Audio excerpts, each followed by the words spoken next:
La descente sur le terrain par la délégation de l'association interprofessionnelle de coton AIC a permis aux producteurs de se mettre au même niveau d'information par rapport aux mesures et dispositions prises par l'État en vue de réussir la campagne cotonnière 2016-2017. Dans le plateau d'Abomey, c'est la commune de Djidja qui est réputée première productrice de coton dans le département du Zou et 5e au plan national qui a accueilli une partie de la délégation. De Houta à Kakateou, en passant par Agouna et Monsourou, le message a été le même. Sensibiliser les producteurs sur les mesures prises pour leur faciliter l'achat des intrants, des semences et les prix d'achat du coton graine par l'État aux cotoculteurs. Pour pouvoir produire le coton, il faut des intrants. Et le gouvernement actuel s'est attelé pour qu'il y ait des intrants de qualité et à des prix de cession très accessibles. C'est à cet égard que l'engrais coton serait cédé à 12 000 francs CFA le sac de 50 kilos. Et ce n'est pas comme les campagnes précédentes où quand on donne un prix donné au moment de la commercialisation, chantier prix et on le revoit à la hausse, ce n'est pas ça. 3 500 l'herbicide total et 5 000 francs l'herbicide sélectif.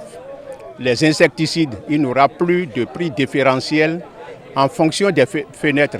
Donc cette année, la décision a été prise comme par le passé, que ce serait un prix moyen pour tous les insecticides, quelle que soit la fenêtre donnée. Et ce prix moyen-là, c'est 3 500 francs la dose pour un demi-hectare. Donc pour l'hectare, ça fait 7 000. Le prix d'achat de coton graine, bien que sur le plan mondial, les coûts sont à la baisse, malgré ça, le président et son gouvernement ont dit l'effort que je dois faire là, c'est de maintenir au moins le prix de l'année dernière, donc qui est de 260 francs. Producteurs et encadreurs ruraux sont tous préoccupés par la réussite de la campagne. Nos préoccupations, donc un magasin tampon pour nous ici qui est à la frontière à Agouna ici. Là, et ça va nous faciliter des tâches en saison, parce que d'ici là, il y aura la saison pluvieuse et que quand on prend un sac d'engrais à Djidja pour amener ici, c'est difficile.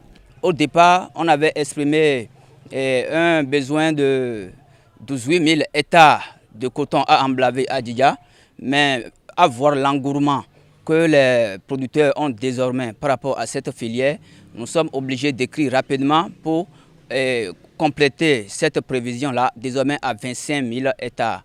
Après le plateau d'Abomey, la délégation de l'association interprofessionnelle de coton AIC mettra le cap samedi sur le plateau d'Agonli pour le même exercice.